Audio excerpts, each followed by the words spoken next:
Welcome, welcome, all our Happs friends around the world. We're live with the International Women's Day 2021.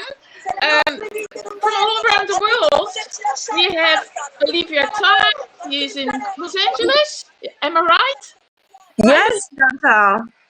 Hi, Olivia. And then we have Rosella. Hi, Rosella. Where are you?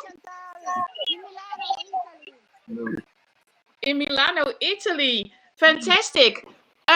Let's just, if that's okay, Olivia. So we are International Women's Day. This is the Happs Marathon, 9 hours of women, alliances, anybody who wants to join. So we have to keep this going for 9 hours. Olivia, me, Donna, and Rosella are starting off. Rosella is in the streets. Let's go check out what Rosella is doing. Rosella, what is happening?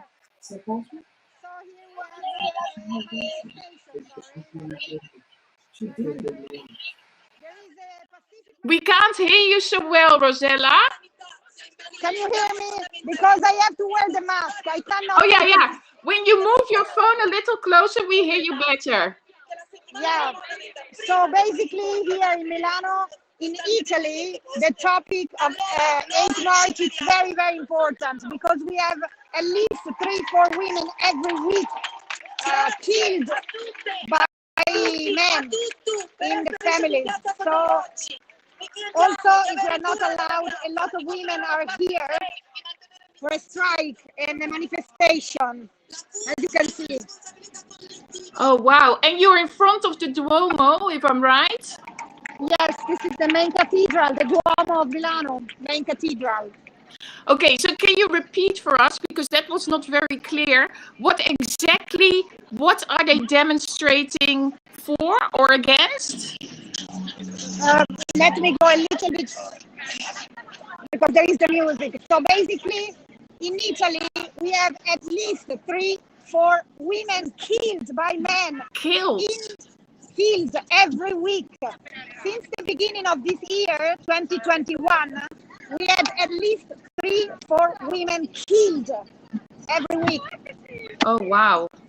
And because of the COVID, the situation is also worse because we are all shut or locked down, closing the houses. And so it's a very difficult situation. And a lot of women today are here, and students and mothers, to manifest. It's a pacific strike. Women want that this topic will rise, and the government comes out with laws to help Italian women. Oh, wow. So I can see there's probably a few hundreds or a few thousands of people. Yeah, look. Wow. So if you're just joining, you guys, we are looking at Donna, Olivia, and then the street scenes of Milano, which is Rosello Cannavaro. And Rosella is demonstrating there against the violence of women in Italy, but because of the COVID, the numbers are very high. Wow, good luck with that. That's a very good thing to do today. Do you know if there's anything happening as well in the States, Olivia? I am unaware of any protests happening here, but I am in LA, so there could be a protest at any time, any moment. Yeah. No, I know. That's like they were popping up here as well. And Donna, are you aware of any protests on your side of the East Coast, or if you're on the East Coast? I am on the East Coast. I'm in North Carolina right now. I'm traveling, so that's why I'm sitting in my car. I just pulled over for a moment. I have the future of international women, my granddaughter, in the car with me. Say hi, Gaia. Hi.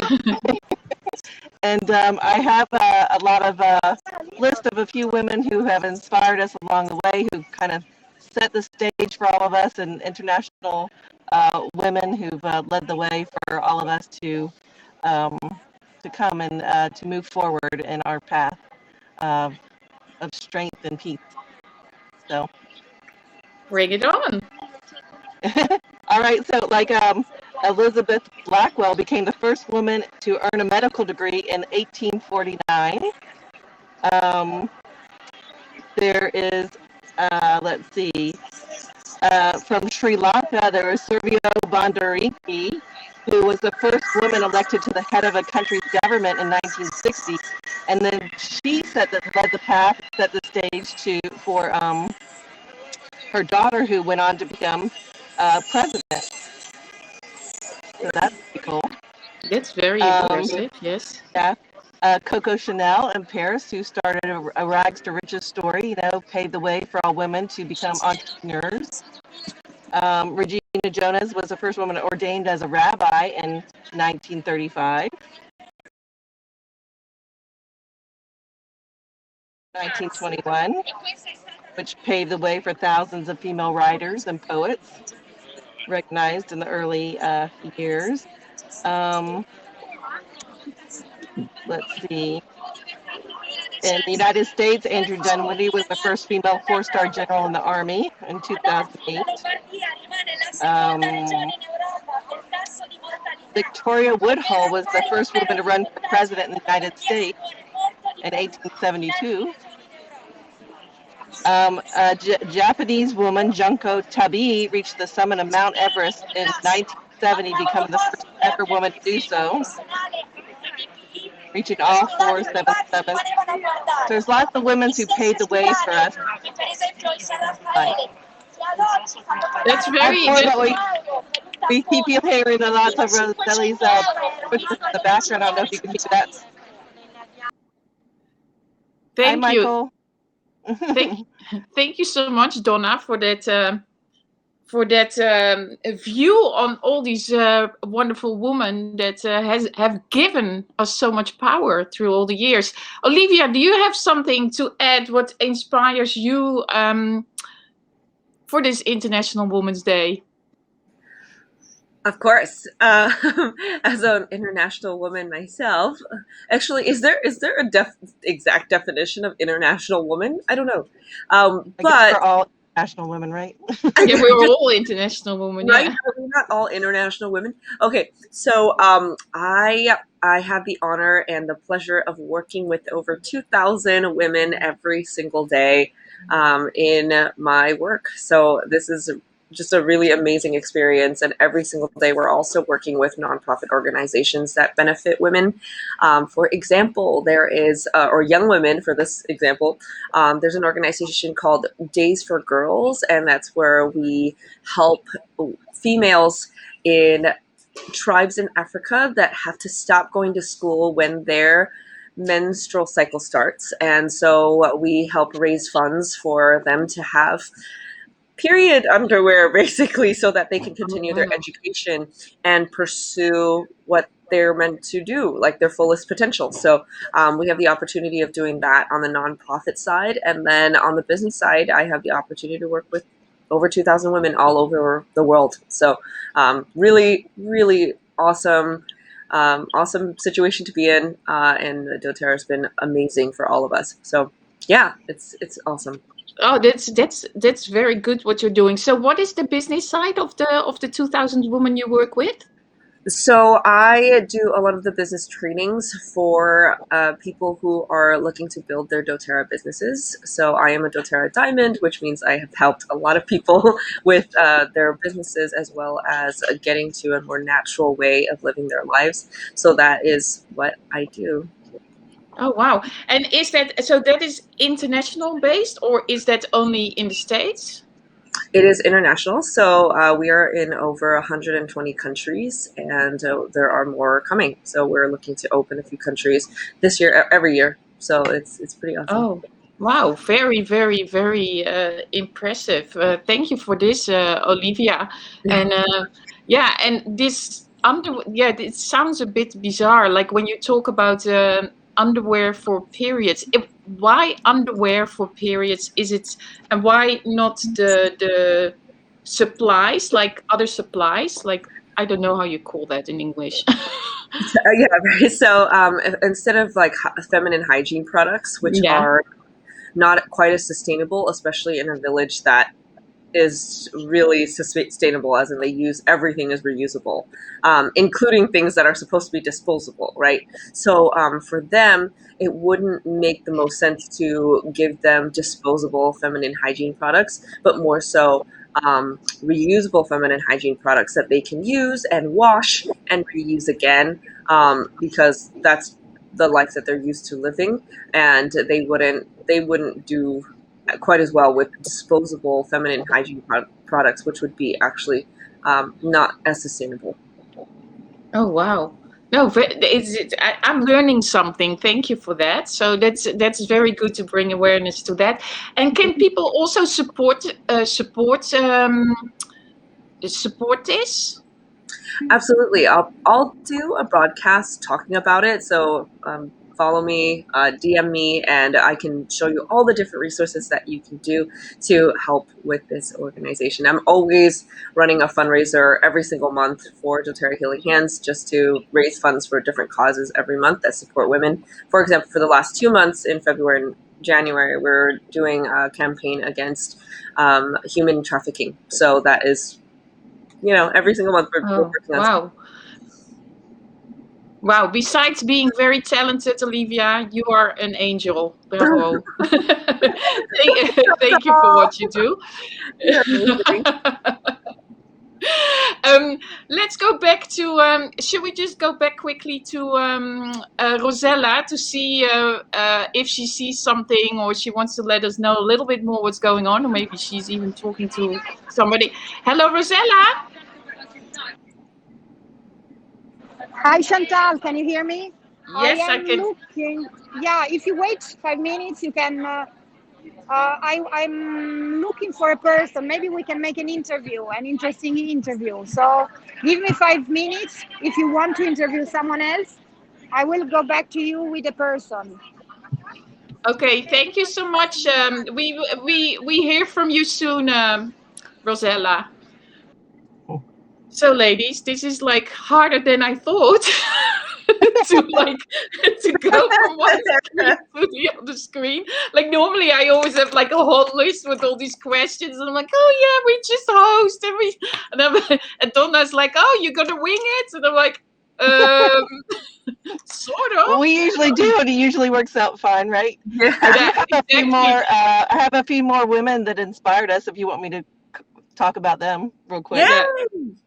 So Yay! Yeah. I have Marie Curie. Marie Curie was the first woman to win a Yeah. Nobel Prize in 1903, and I think we have to honor and respect the women who have led the path for all of us to move forward in things like that. Of course, as we all know, she won a prize for physics for the research on radioactivity. Um, Wilma Mankiller was the first female principal chief in the Cherokee tribe in 1985 here in the U.S.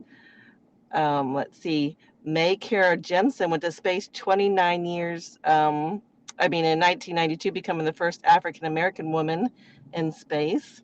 But before that, Oh wow. Valentina Tereshkova was the first from Russia, became the first woman to go to space in 1963. So how cool is Wow, that? they're Um, super interesting facts. Yeah. yeah, so she led the way for May Carol Jensen, and I think that maybe there. I have a few other small things for, little women like Sarah Thomas, who became the first woman to referee in the NFL here in the United Oh States in wow. 2015. And but all of us, Aretha Franklin being the first female to be inducted into the Rock and Roll Hall of Fame in 1987. We think that wasn't so far ago, but how 1987 wasn't so far ago, 1963 wasn't so far ago, 2008 wasn't too far ago, and all these women kind of been paying the way for all of us to step into roles of leadership, and we're still working it, just coming up into that. So I just think that's so huge, and we really need to honor and respect all these women who have paved the way for us to to step into our roles and to not think of boundaries for all of us to that we are unlimited to what we want to do if we allow ourselves to be. Yeah. No, that is for sure that they paved the way. I want to bring to the attention as well that, yeah, I always have like a little bit weird story time. Um, I was normally going to plan to go towards the Eiffel Tower because at the Eiffel Tower you have the platform of the human rights, and every manifestation that has to do with human rights always starts there. But as we have a curfew at 6 p.m., which is already past, I was like, okay, I'm just going to be at home. But I just saw that, of course, the Eiffel Tower, we all know the shape of the Eiffel Tower and what it stands for and what it kind of like is. Now, as a group, has just launched a 5-meter inflatable, I don't know if I can say the words, clitoris. Is that an English word? Yes. Yeah, A woman's part, correct. 5 meters tall in front of the Eiffel Tower with that male Eiffel Tower there in the background.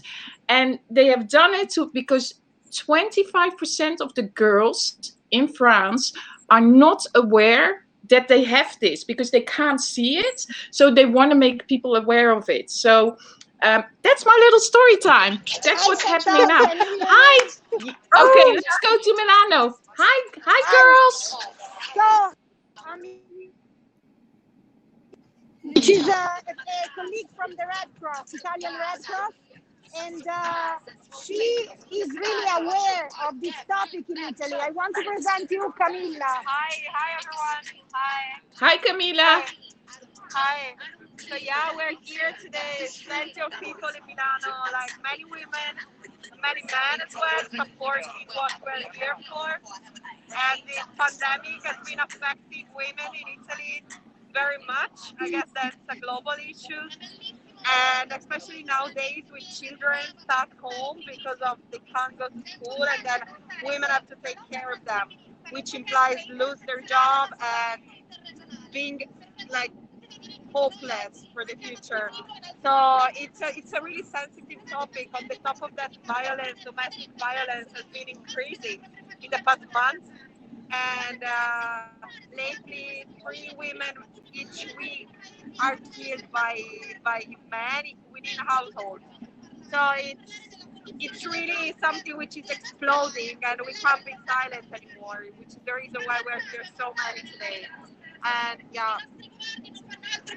So Yeah. can I ask you a question? So you both are Sure. working for the Red Cross. So what is the Red Cross gonna be? What is the Red Cross gonna be part in this? So how are they gonna help this violence towards women? Like the Red Cross is in the front line against violence towards women. So there is a hotline like women can call, and then they will get help if they're victim of any sort of violence, whether it's physical but also psychological. We're also talking about like mobbing in workplaces, so on and so forth. So like any other social services, even the Red Cross is very close to women. But of course we're talking about a systemic problem. So even if there are many like social services which are dealing with the issues, it's also about like the public sphere needs to do something in order to put money for like a female employment as well as any sort of social protection, and increase the welfare measurement for women, which is also like more money for the kindergarten, for the public schools, so that women can go back to work. So it's really to empower the woman. It's very good. Thank you so much for this. Thank you so much for this little interview. And just one question. In any country, when there is this violence, can they always call the Red Cross or a number like that to ask for help? Yeah, I'm fairly sure there are like equal numbers all over the places. And I'm sure like the International Federation of the Red Cross is providing hotlines in any country, but it's not the only institution. Okay, thank you so much. And ladies, Forza. Forza It's the not woman easy there in to Milano. speak in here. It's not easy to speak now because we have music and It's very crowded. yeah. I But hope you thank you can so hear much. us. Yeah, but thank you so much for this donation to the Happs Marathon, Rosella. That is really, really fantastic. Thank you so much. Thank you. And we wish you like a very good demonstration. Go, go. Thank you. And power to the women. Woo!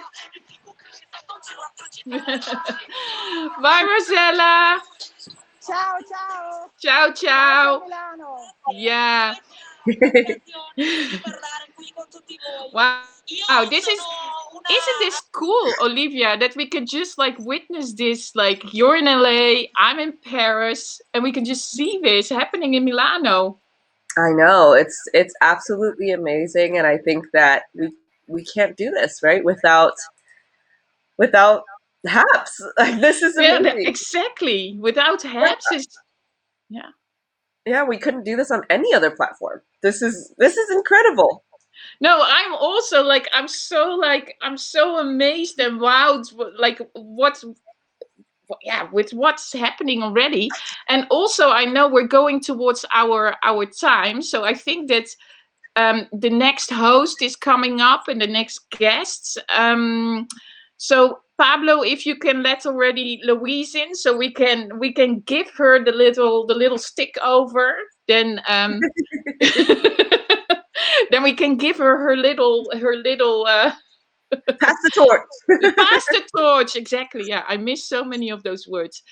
Oh, he's inviting them now. That's good. No, but Olivia, also nice to talk to you because we've never met like this. Yes, I've seen your channel, and I think you've seen my channel, but we've never been on one thing together. We should do this more often. I Exactly. love your energy. Exactly. We have to do a crossover and an invitation and do something fun and Absolutely. you know, like, because I always like to show my Eiffel Tower also to another country. And but the only thing is that we're locked up in France, so we have a curfew, so I can't leave the house after 6 p.m. So this is like, so now I'm stuck, you know. So that is at least for another 2 weeks or 3 weeks or 6 weeks or 5 years, Well, who knows. I know. That is so strict, Chantal. 6 p.m. Yeah, it's really hard. We can shop, we can walk around, but we can't leave the house after 6 p.m. And I did hear some, you know, like screaming before also in our building. So the situation that I hear, like, you know, with the Red Cross and all, you know, I keep always my ear on it that it's not going too crazy. But I know, like, you know, from 6 till 6, 12 hours locked up every single day already for months. Oh no. Yeah, it's it's we're a little limited here. So Yeah. Paris is, I think in Paris a lot of these cases are going on as well. So but anyway, yeah. Yeah. I see some people like, look, hello. Oh, Hello. hi. Hello. I think I'm still a bit early. No, you're on time. Very much on time. It's great to be here in such good company. It's so nice to see you. Ah, Deutschland, wie geht's? Es geht Yes, hello. This is sehr gut. Okay. We really have people from all across the world here now. Exactly. Yes. We have the States, we have New Zealand. Kia ora. Wow, we've got Bonjour. international Hello. women here. Kia ora. Hey, welcome Louise, and hello Diane, of course. It is Louise's time to take this over and to host this. So there Yes. you go. Yes. There you thank go. you I'm so much. handing it over. look at Thank you, Hi, Olivia.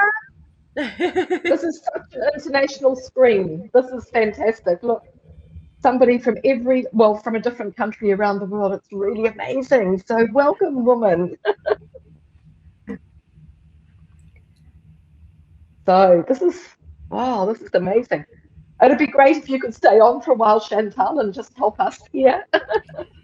I just hang here. I'm gonna drink my tea Yeah. while you're running this.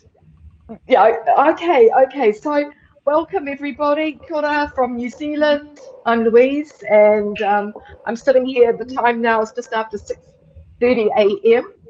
So, I actually woke up at 5 o'clock this morning. So, whoa, Oh, you're up very very early. early. It's still dark outside. So, hi, Diana. Hi, it's 6:30 in the afternoon for me, which is a much more reasonable time. Yeah, good. And hiya, Tonya. Hello. Nice to see you. Nice to see you again. Woo, Yeah, I've you met too. Tonya a couple of times in Yeah. San Francisco, which is cool. So, wow, that was a great introduction, Chantal. That was really awesome. All those little hiccups along the way should be sorted now. And how fantastic to have Rosella there, right on the spot with the Red Cross. That was cool. Right in the middle of Milano. Wasn't that fantastic? That was a big surprise. Yes, amazing. Yeah, she's a hard worker and works for not only the Red Cross but the people and the cause, and she's really amazing. So we've known her from Periscope for a long time. Yeah, it's nice to see all of the Periscope crew coming over as well. Yeah. So what is the let me ask some more questions. Yeah. To all three of you, what do they do in your country on International Women's Day?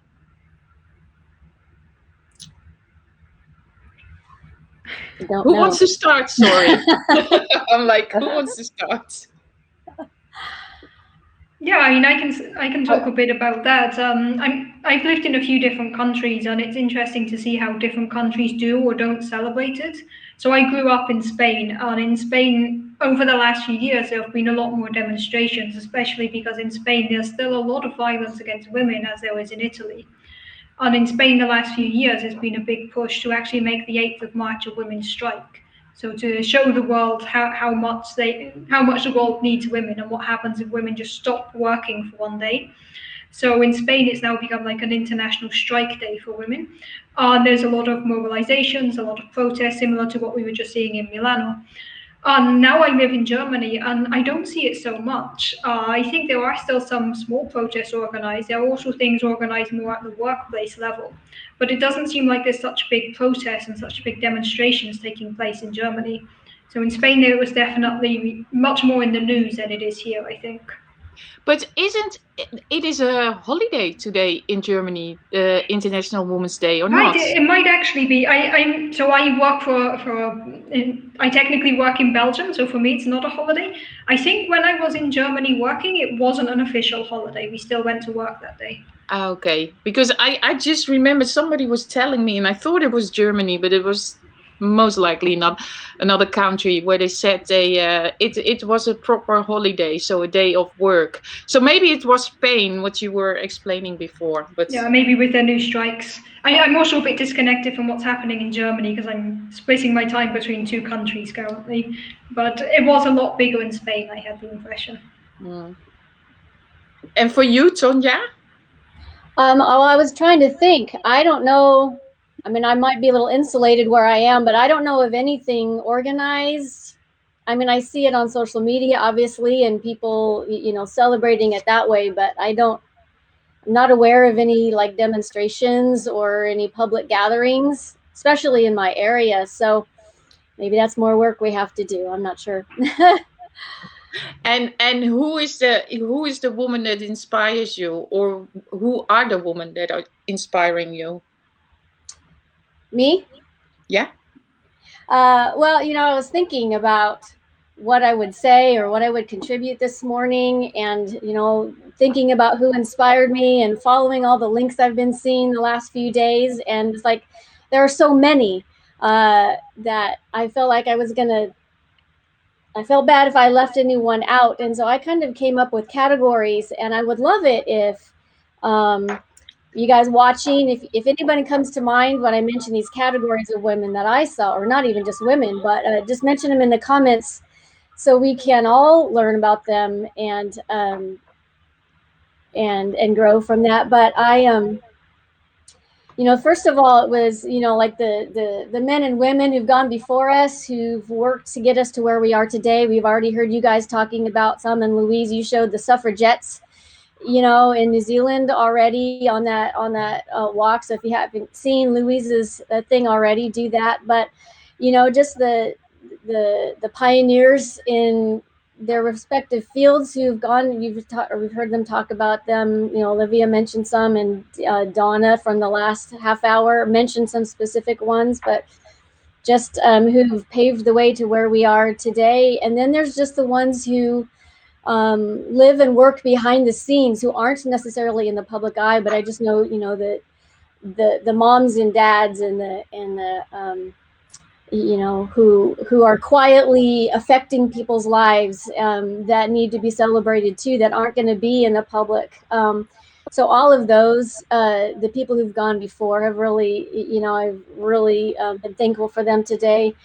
And I followed links, like I said, the last few days to learn more about things. But there are so many men and women working around the world, in regions where women aren't even seen as people, almost, let alone deserving of rights, and they have nothing. And those, I just can't imagine working or living in a place like that. So those men and women just have really inspired me. And I probably will put some, share some of the links on my feed from the ones that I found. But I'm inspired by the parents, moms and dads and parents who are raising the next generation of men and women to respect and honor everyone, no matter who they are. Everyone's humanity, and everyone is deserving of respect as human beings. And so I see the parents who are really working hard at raising up the next generation, and I really appreciate that. And I'm thankful for the women, a lot of whom we've already seen and we're going to see today, who to support each other and lift each other up without denigrating anyone else, and who just make a positive environment for women to be safe, to share and to grow, and all of that. So I'm really thankful for all of you, and I'm thankful for Happs as a platform, like you guys just mentioned, and all the other platforms that we have that we never had before. I certainly never imagined myself talking to any of you, let alone all the people who are watching. So that's progress, and it makes me hopeful for progress in the future. So now I'm looking forward to going through and seeing comments of all of you who shared, and continue to do that, everyone. Just the more we share, the more we become aware, the better it is for everyone. So keep doing what you're doing. Thank you so much, Tonya, for this nice contribution. And everybody's looking forward to the links you will be sharing. But Louise, this is your hosting time. Anyway, you're doing a great job. I'm going to hand it over to you after you answer this, and then you can continue with Jilly.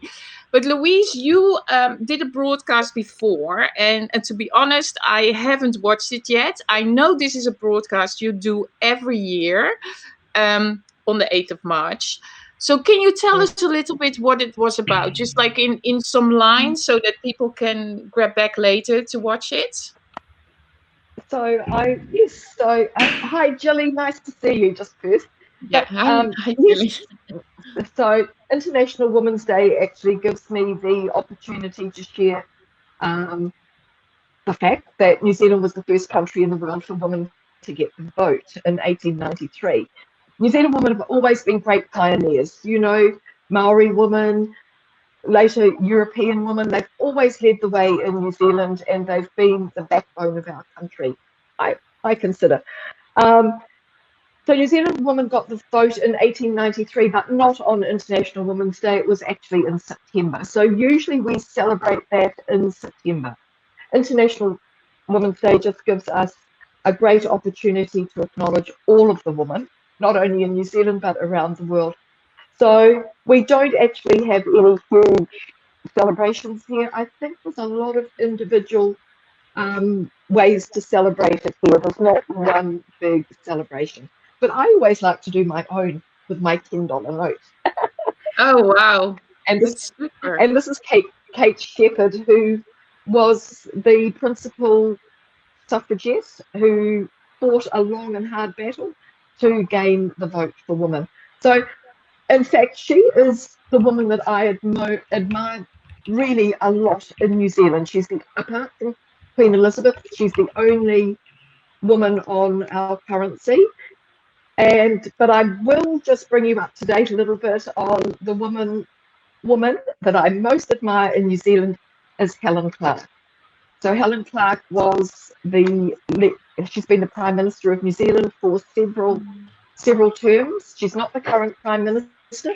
We have Jacinda, another woman, who's fantastic as well. But also Helen Clark was the first woman appointed to the United Nations Development Growth area. In 2009, she went there and spent 8 years in New York at the United Nations.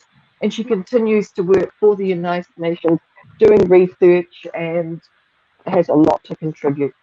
And she's an amazing woman here in New Zealand. She saves native foods, she saves cafes, she talks to us all on the street. She is an inspiration. So that's me. Very good. So I'm going to hand you the mic, Louise, so you can continue with Jilly, and also like your and Diana and Tanya. Yeah, exactly. Your mic is a little scratchy though. Like, can you make sure there's nothing interfering your microphone, because it's like scratching. Is it my hair? Oh, is it your hair maybe? Because you have a mic and it's scratching. It's like we all hear it. But anyway, I'm gonna give you. I'm gonna be in the background. I'm gonna go offline, ladies. Good luck. I will be back. I'm gonna disconnect my earpods then. Yeah. Okay. Yeah.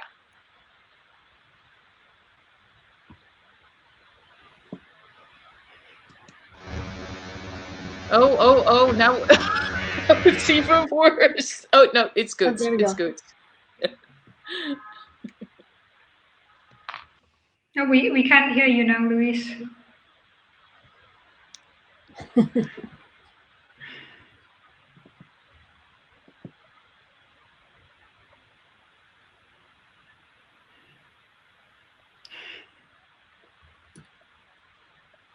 She's gone. I got brought back in. Louise, refresh your browser and come back. Refresh the browser and come back. Refresh. She doesn't get it. Refresh. Just refresh the. Anyway. Bound to happen with so many of us connected all across the world. There's going to be some issues. Exactly. Okay, we continue. Louise will be back, I'm sure. Hi, Jilly. Sorry to let you wait there. It's okay. Like, I actually missed out with the time. Like, I didn't get what time I really should join. So I just you guys were here, so I just popped in. Like, I didn't have intention to join, but I actually yeah. So I'm here right now at the moment. By the way, Happy Women's Day. By the way. Yeah, Happy Women's Day. Where are you, Jilly? Oh, I'm based in Seoul, South Korea. Oh wow.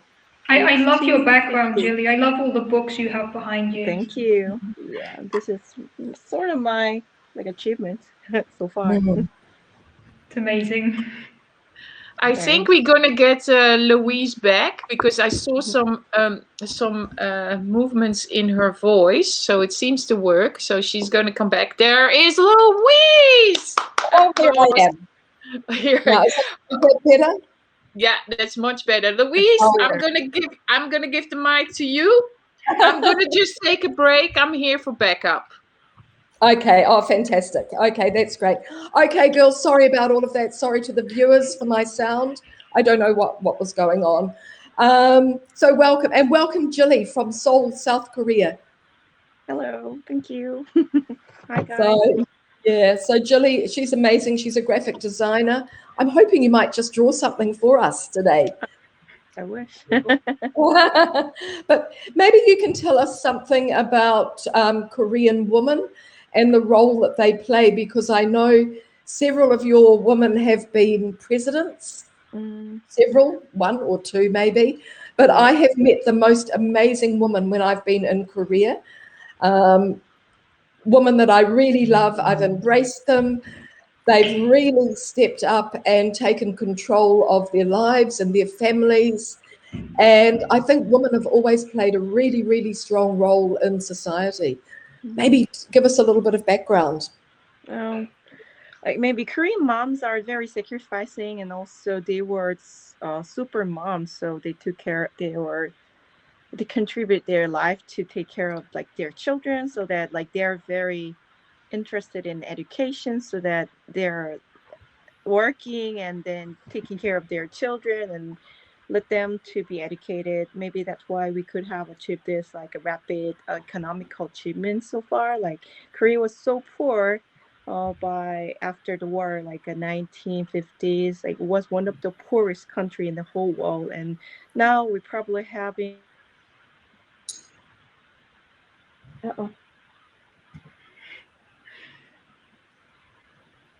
Lost her.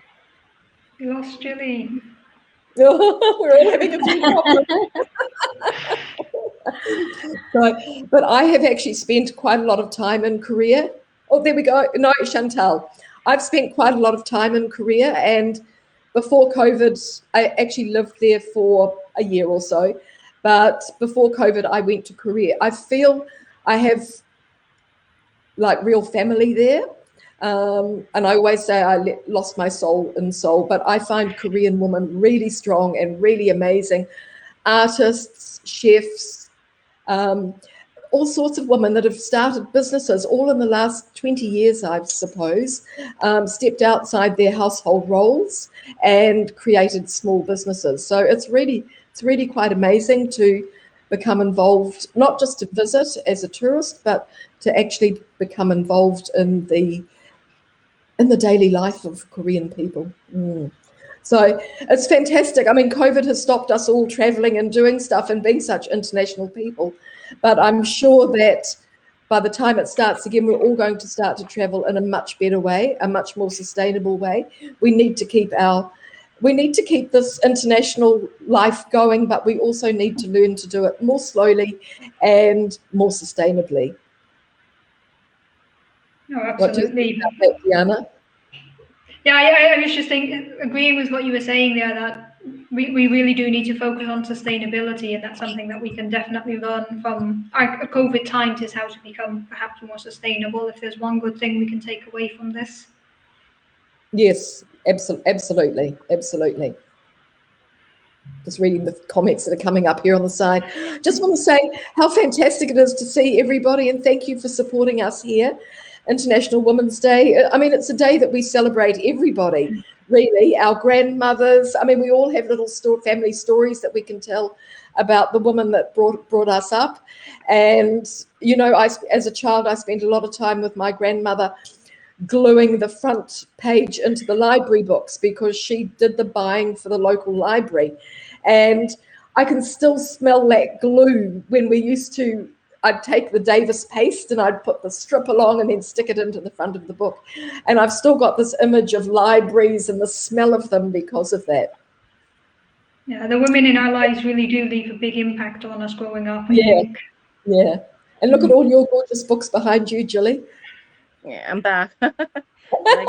Welcome back. Having some glitch that disconnects, so I'm like not that stable yet. But yeah, one of the like women I wanted to share today was the Yu Guan-sun. She was like recently we actually heard about the situation going in Myanmar, right?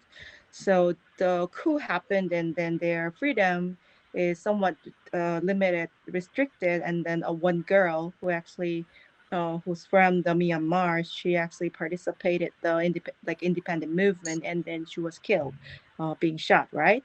And then she reminded me of the Yu Guan-sun, who actually worked on the independent movement too in the 1930s. And then I wish to that was kind of brief. What I can share about like a Korean history. Also, there are women who actually were willing to sacrifice their life to win the freedom of their nation.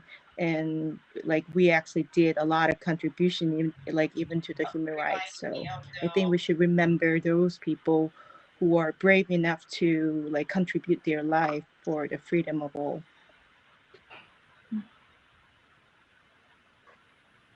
Fabulous, fantastic. Hey, Dina, I would love to. I've never met you before. I don't know anything about you, and I never in my wildest imagination thought I would ever talk to a theoretical physicist. So I would just love to hear a little bit about you and your, like, what brought you to where you are and what inspired you to dream. Did you dream of doing what you're doing, and who paved the way? Anything, just yeah. So I'm a theoretical physicist, and I specialize in cosmology. So that means that I study the universe and everything inside the universe. And it's just such an amazing topic. And as with a lot of science fields, it's a field where women are extremely underrepresented. And there's really not many women to look up to in our field. But there are a lot of women who have contributed to astronomy, to cosmology, who are frequently forgotten by the history books. One woman I'd just like to briefly mention in this context is Vera Rubin. Now, Vera Rubin was a pioneering astronomer who was one of the first to actually find evidence for dark matter, which is one of the biggest mysteries in my field. Throughout her career, she was met with skepticism, with people not believing her results until a man found exactly the same as what she'd found. And she was never really recognized for her contribution. And for years, a lot of people were asking for her to win the Nobel Prize. And a lot of people in my field were very sure that she should win the Nobel Prize.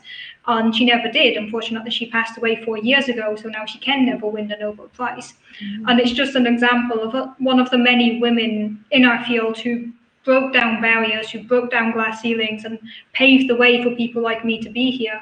And her name is forgotten in most of the literature. Her name is erased from the history books.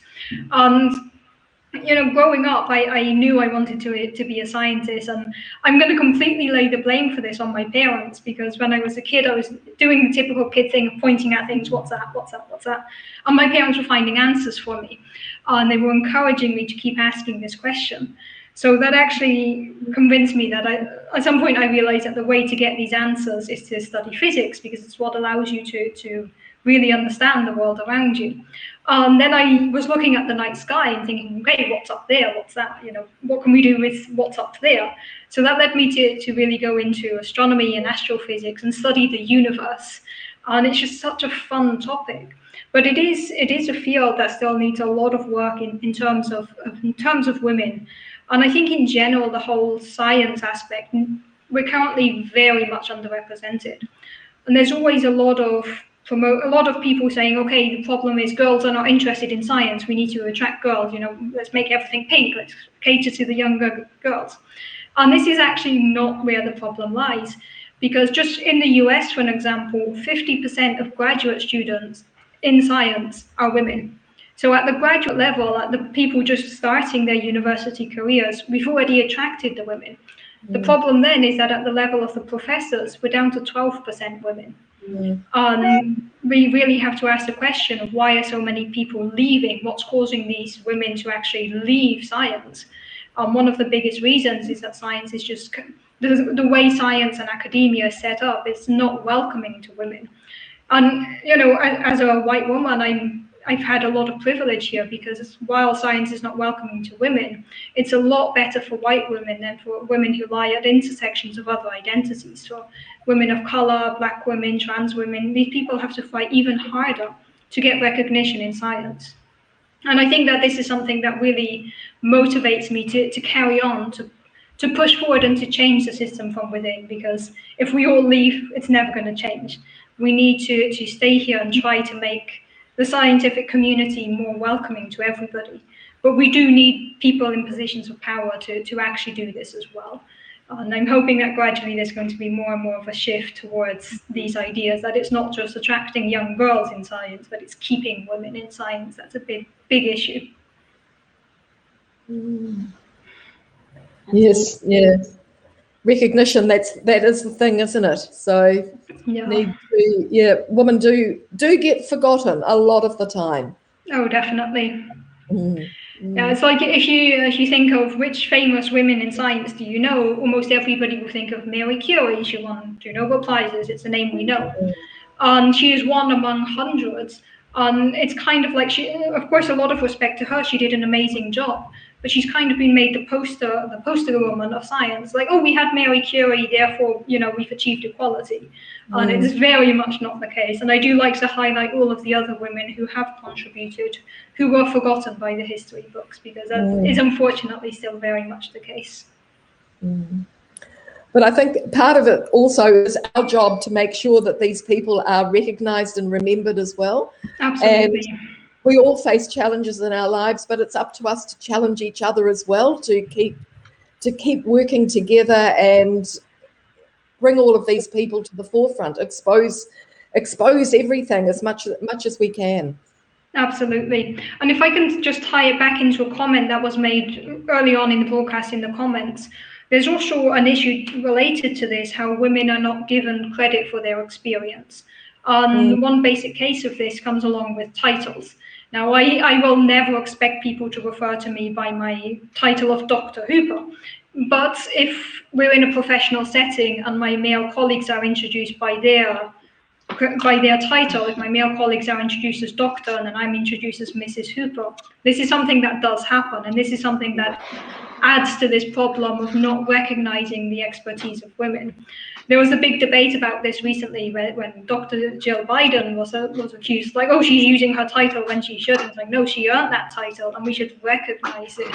We should really recognize women's experience. And I speak from the position of having one of these degrees, but also women in all walks of life. We need to recognize women's experience and accept this. And I think this is something that there's a lot of work to be done here, especially in terms of how our male peers see our experience and always undervalue women's experience.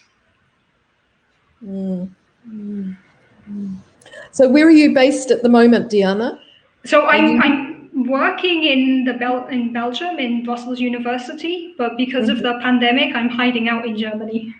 Okay. I'm at my partner's place in Germany because so your home is Germany.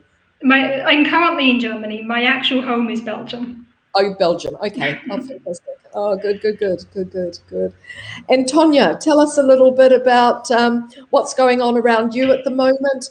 I know that you're reading War of the Worlds. Yeah. Yes, I've been practicing my French, so that's if you don't know French, it sounds great, but if you do, I'm really sorry. Oh, that's fantastic.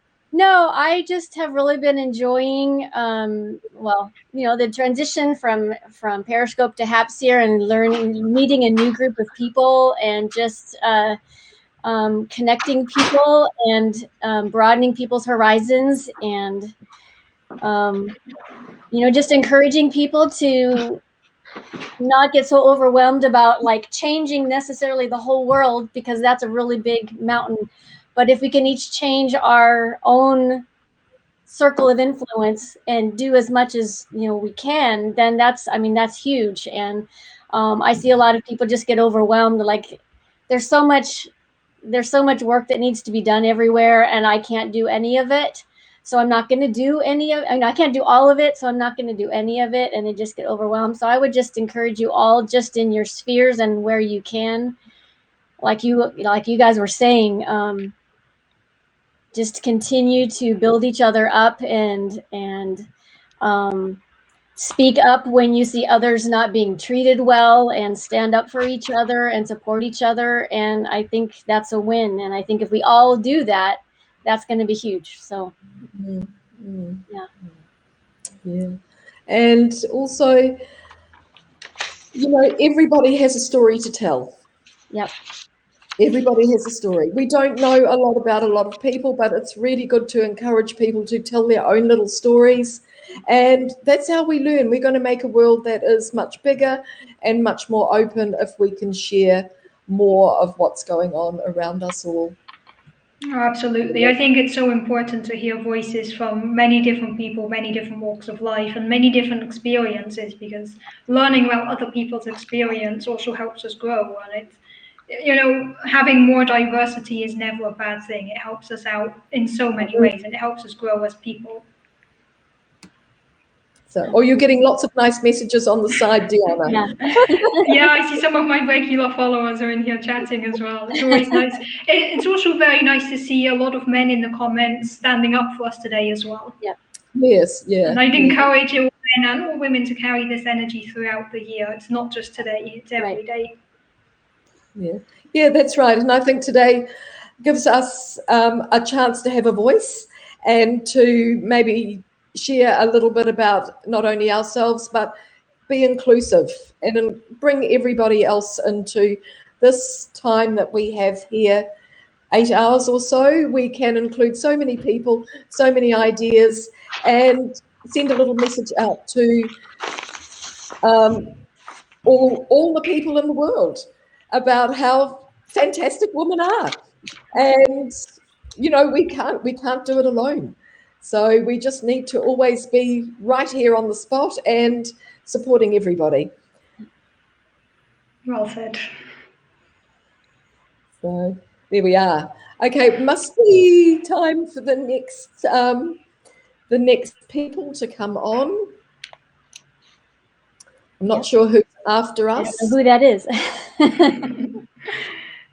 No. Oh. Well, we did start late, so I guess we can stay on until the next people appear. Okay. Yeah, okay, let's just wait until they pull the next people in as well. So during the day, I was looking at the list of all the people that are going to be coming on. So we're going to get lots of interesting stories from different women around the world. And I believe some men are going to be brave enough to come on here with us as well. So nice. It's going to be really interesting. So I'm not sure who they are, but it's going to be lovely. So it'll make it an all-round entertaining day for us all. Definitely. I will miss it in later hours because of the time difference. And, you know, for me, it's still a reasonable time. I just remembered that, Louise, you're up at like 6 o'clock in the morning for this. And I haven't had my coffee yet. I'm going to do that. On my next break from this, I'm going to make my coffee. So yeah, you definitely need coffee. Yeah, but I actually have a fairly tonight. I've got a reasonably busy day actually. I'll take a break from this because I'm going to be meeting some people for lunch. But then later on in the day, I go to Street Choir, which is an organisation that we have in my local area for anybody that's marginalised. So we have a lot of homeless people. We just have a real cross section of our particular community. And then I go to Maori language class for an hour before that. So I have 3 hours doing something completely different, which I really, really love. And I can't sing. I'm not a singer at all. I'm only there for the community. So, but I have a lot of fun with people. So, and of course, all that cooking that you see me do, I usually take along to the street choir as well. So it's not. Nice. I'm not eating it. I'm always taking it for our little break that we have. So yeah. So my day's quite long today. So, Louise, maybe you can give us a perspective. I just thought of a question here because you're in New Zealand. You talked already before about the inspirational figures in New Zealand. Would you say that white women in New Zealand have more, or how is it different for Indigenous people in New Zealand? If you could give a bit of perspective on that, maybe. Well, there is disparity. But Maori women lead. We have several people in Parliament, in government. They are wonderful, wonderful leaders. But we do have a big difference between those that are very, very well educated and those that have just slipped through the system and not so well educated. And I think this is generally in society, but we do notice it more than ever. I think, or probably because we're just here in the community, and I think it's when the education system doesn't quite pick up those that are a little bit more disadvantaged and they tend to take the ones that are doing well and move them through the system. The others tend to drop out. But women's rights, generally, Maori have had to fight for a lot of rights since colonisation. And I think that's a general thing all around the world as well. Dame Fina Cooper, she was one of our great Maori woman leaders here. She led the Hikoi, the Land March. I think it was in maybe 1978 or 1978, I think, around that time.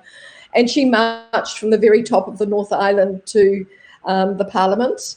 And there's beautiful photos of her walking with her walking stick, and she'd take a little moko, little grandchild would be walking with her at some time. She's been a great inspiration to a lot of New Zealanders. But yes, there is a difference. But we're working really, really hard to try and make that difference, not such a gap. Yeah, to bring it all together, because of course, hey, it's all who's got the money. So the people with the money that are doing, ones that can afford the education, they can afford the travel, they can afford the nice houses. So, and that's the same with any society. I think that's a problem we see in a lot of cultures and across the world in general, that whoever is in power with the money is who controls most of the things. So it's very hard to change the system without addressing that as well. That's right. Yeah, but and of course we have like a lot of vulnerable communities here as well. Auckland, the city that I live in, is the largest Polynesian city in the world. So we have a lot of people here from the Pacific Islands that haven't ever been exposed to the diseases that the European world has, like measles. We had a big measles epidemic last year. So a lot of these things are happening. So we're right at the bottom of the world, and we're a little bit vulnerable. Yeah, of course, makes sense. So, we've got a bit of action behind. It's International Women's Day after all. Louise, I have to get to my day job now, but I just wanted to thank you for having me on here for a bit. And Dina, it was really nice meeting you. So I'm looking forward to hearing more from you. And you guys, just like we've been saying, just keep encouraging each other and standing up for each other. And I will see you all around. Yeah. It's nice Thank you meeting so you. much, Sonia. Happy International Women's Day. You too. Hey, we have Chantal back. I'm back. I'm sitting here with my cup of coffee, awake. Like your coffee. No. I have a ginger tea. But I like to. I heard the question about the indigenous people in New Zealand.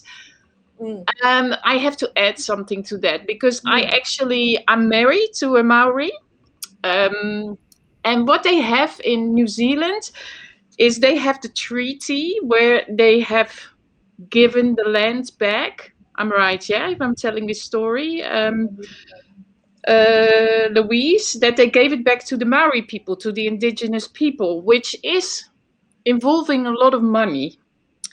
Okay, so all these tribes, they got these bulks of money, or what they get from the government, and they're put into I don't know how you call it, but where Maori kids can get funds to study. So into a trust. Exactly. It is in a trust, and they get paid out of a trust already when they're born, to go to school, to help. Also the people, like later in life, if they get troubles, they get the opportunity to travel, to learn about the world, to feel better. So these trusts are helping a lot, I have to say, because I heard that and I was like, so New Zealand is very advanced with the indigenous people in paying back what they took away from them. Okay. So the Treaty of Waitangi was signed in 1840 between the British government and the local Maori chiefs. And it was a well-respected document at that time. Unfortunately, the reading of the Treaty of Waitangi is completely different in Maori from when it's translated. after several years, the Treaty of Waitangi was upheld for several years, and then with the influx of European people, the land was being taken away from Maori. A lot of land was taken illegally. In some cases, it was sold. So land that was sold could not be returned. But many, many years later, we had the Waitangi Tribunal. So this is when the rights of the people were disputed, and the Treaty of Waitangi ordered that the illegal land that had been taken needed to be given back to the tribes. So this has been an ongoing process for many, many years. So land has been given back, and when it couldn't be given back, money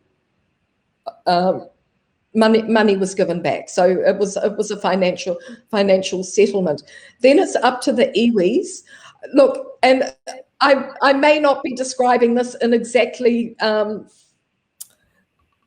official way, but this is my understanding of it. So then the money was given back to the tribes, and it was put into a trust, and it was up to them to distribute the money in the way that they wanted to. So they could invest it in businesses. So the whole of our fishing industry is run by, well, not the whole of it probably, but most of it is run by the iwi and set up by the trust. I think we still have one iwi yet to settle, but most of the settlements have been made. So so I think we're almost getting, it's almost, I don't know, not equal, but the reparations have been made and people are generally satisfied. But of course, because of all of this has been happening, it has created a lot of tension. And yes, there are different scholarships that are given to students, can apply for university scholarships or working scholarships, and this is all funded by the iwi. Yeah, so in that way they are already a step ahead from other countries where that has not been done yet. So yeah, so I just wanted to add a little bit of that story, because New Zealand is pretty far. Not only that they have a lovely New Zealand female prime minister, but also in that department. Yeah, but at the end, it's I missed a little part of your story because I went on a toilet break. I'm sorry, it was exactly how you were talking. So I heard what your specialty is, in which grounds, and where it's basically a men's world. And I did miss how did you get to your choice, like to get into that field? Yeah, I always credit my parents with that, because as a young kid I was super curious, and my parents always encouraged it and gave me answers, and tried to help me find the answers. And then I started asking bigger questions instead of just like, what's that pointing at the TV? It's like, okay, how does that work? And at that point, to get those answers, I kind of went into physics to figure out how everything around me works. And then I was looking at the night sky. I got a telescope at one point and was looking up at the night sky. It's like, okay, I want to know what's going on up there. I want to understand the bigger mystery of what is the universe, what's our place in the universe, what's out there when we look up. And that led me to go into astrophysics and cosmology, which is just studying everything up there. And it's such a cool topic, but I again want to mention here just how important my parents' support was for me to get to this point. And I think we can tie that back to the comment before of how important it is for parents to educate the next generation. My parents brought me up with the idea of being a woman should not stop you from doing anything. My brother was brought up with the idea of you should respect women as much as men. And I think it's really, really important for people to pass this on to the next generation, because this is where we change people. This is where we shape ideas and shape the future, is by really educating our kids in a way where it's just second nature for everybody to respect each other, to treat each other properly. And I think this is something that we also really need to emphasize of how important it is to teach young kids, both for parents and at schools and within the community, to teach kids to be the future we want to see. Yeah, that is amazing.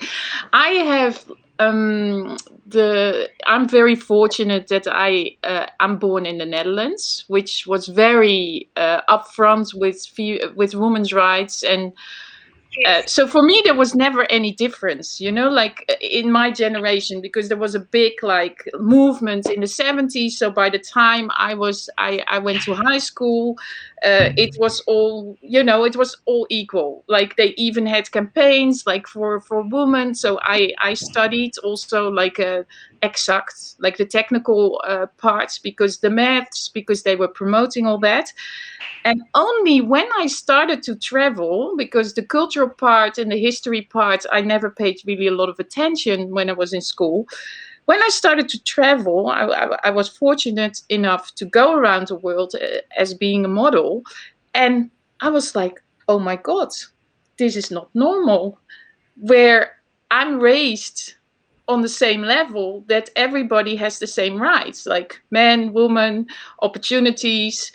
And I just, like I found in the end a New Zealander as a boyfriend, but I would go to Australia, and nothing against Australians, guys, but I realized that there was still a difference, that you do men things and woman things. Well, I was always like, well, there is no difference there is no difference. We're just all the same.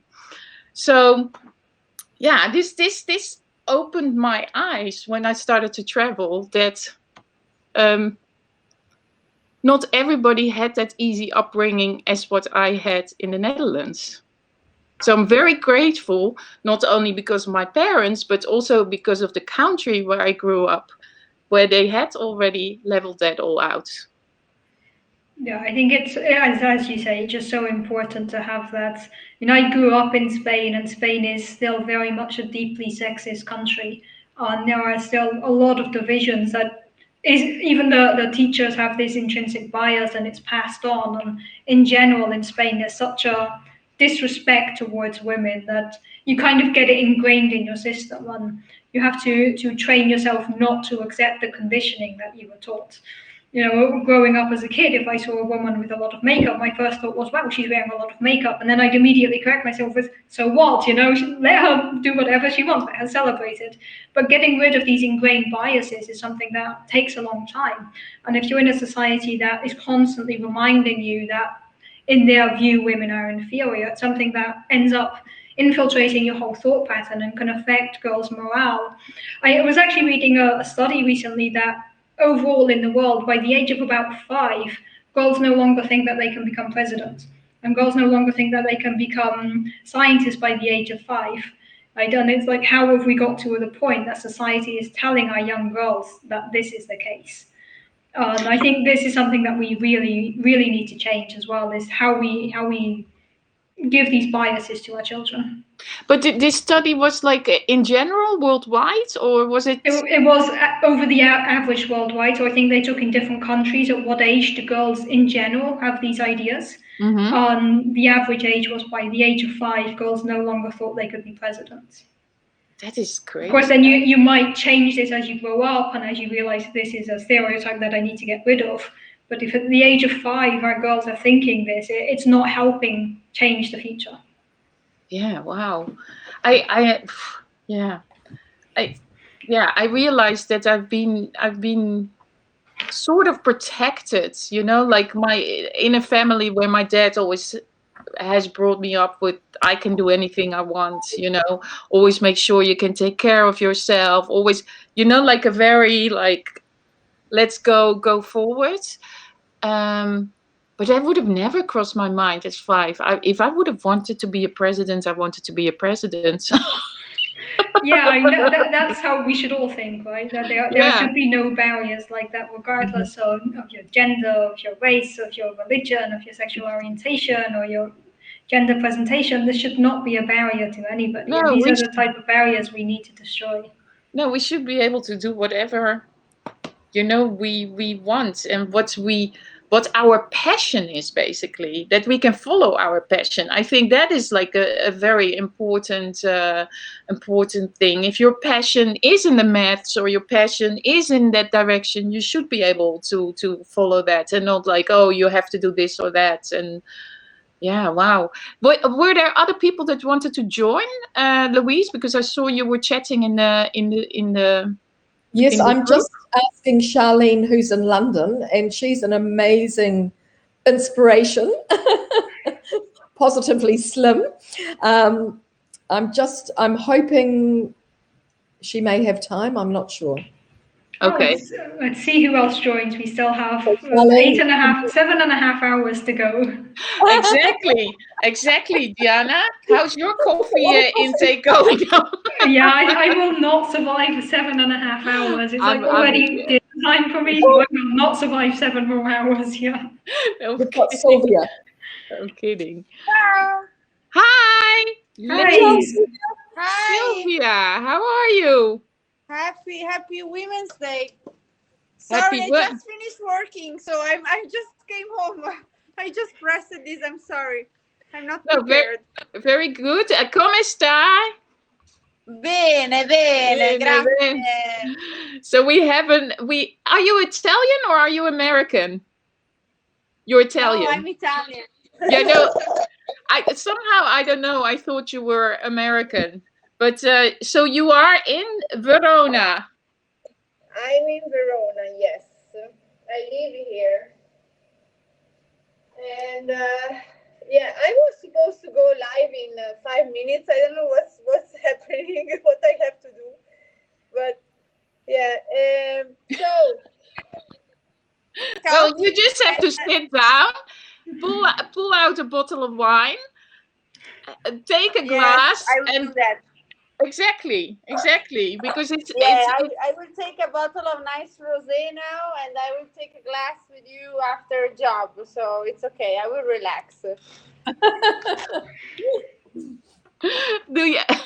Yeah, for you it's a bit early for wine, no, Louise? Yeah, a little bit early. Yes. I'm looking forward to this. How is the situation in New Zealand? How does women celebrate today in New Zealand? Is there anything special or? So for us, it was yesterday, and there's not, because we're now on Tuesday, so I'm ahead of you. We don't have anything special. Usually we celebrate Suffragette Day in September, which is when first woman got the vote in 1893. So that's more of a celebration here, and we do both together at that time. But yesterday there would have been, a lot of smaller events happening, I'm sure, because everybody was talking about it. Do you have these also tradition? Mimosa! It's the mimosa time, no? Yes, and this is the symbol of women. So everybody used to celebrate women in Italy with this plant. Sometimes I ask more equity than more plants, but it's fine because this is what my husband drew for me. Mimosa. Perfect, fantastic. You see, my husband made me nice mimosa on paper, so now I have to frame it. It will stay forever. Mine only a few days, so it's better yours maybe. Yeah, but because mimosa, it has to be quite cold. I heard you have to keep it a little bit cold, otherwise it goes too quick. No. See, I put on the terrace in the night. It's still cold here. Ah, good. Oh, good. Bene. And I Glad think to see you girls. Nice to see you. Give me a few moments. Wow, Charlene, everybody's here. Cool. So in a couple of minutes, I have my live speaking about women in the wine business, which is a very tough job because it's very machist. And so I Blinky Bill. yeah, just subscribe it. We And we so, we love it that you're gonna take this over, because then Louise can go have coffee, and I'll still be watching. and But yeah. Diana, she can also have a break. So then, if you do that, if you do your half an hour, then we can all come back later. So have you got your wine? Whenever you're ready, we are yes, off. okay. I think So Bobby is see coming you up guys. soon as well. Nice to see you, and I talk to you later. And if you want to join me in the live with the wine, with the glass of wine, you're more than welcome. Okay.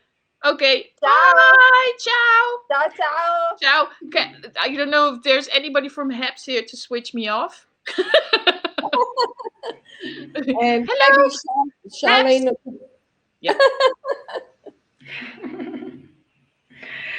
Okay, so I guess we'll soon get the replacements in. We've already stayed on like half an hour more than we initially planned. It was fantastic. It was fascinating listening to you, Diana. Yeah, really likewise. I really feel like I learned a lot from you today as well. And I think that's something that is what this is all about, right? Meeting other amazing women, sharing our stories, learning from each other. Exactly, and we don't have a script, and we're just chatting, and it's really very nice. much improvised. Yes, yeah. And I think Charlene will come on a little bit later. I'm just actually trying to read who's coming up next. I think Bobby is coming up next as well. That will be fun. She's always great fun. Yeah, there we go. Yeah, I think it's also great, just a shout out to the Happs organisers for putting this together, because it's really nice that you've given us this platform for like 9 hours to just chat and have fun and get to know each other and celebrate women everywhere. So thanks to the Happs team for setting this up. We're very, very happy about this. And I think we should go and leave Sylvia with her wine. I guess we should wait for the replacements to be in, so there's at least somebody on the screen. Yes, yeah, but Sylvia was there, so she's taken off somewhere. Yeah, she's getting her bottle of wine. Oh, she's getting it. Yeah, left to do her own. Oh, she's left to do her own broadcast. Yeah, she'll be back soon with wine. Okay, so maybe Sylvia left to do her own broadcast. Oh, we'll be back. We should get Charlene in. Yeah, I think she's coming up, and Bobby is coming up as well. They're probably just in the in-between phase of joining, so it always takes a few minutes.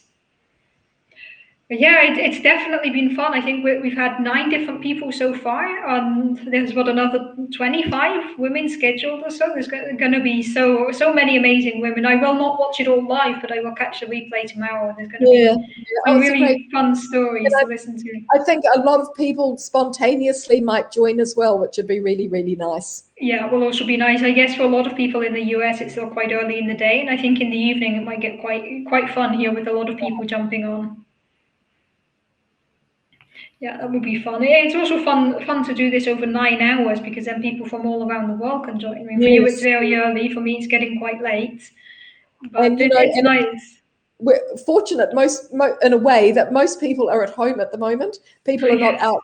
People are working from home, and they're not out as much. So it's a great opportunity to be able to do this. Thanks, Jilly. That's awesome. Thank you. All those lovely awards there. Yeah, thanks everybody for the awards. It's always so nice. I love the award thing on Happs. It's just such a nice feature that we have here. Yes. Yeah. So today, after this broadcast, I encourage everybody to go find your favorite women on Happs and give them the Celebrate Women award. Give all women on Happs the Celebrate Women award. Today's the day when you give us all the awards. And also I think today is a good day to. I was thinking, your favorite musician, your favorite female singer, maybe your favorite author, your favorite artist. Just give a little thought. We think of everybody so generally, but to actually have somebody that you can name as being your own special favorite is sometimes quite nice.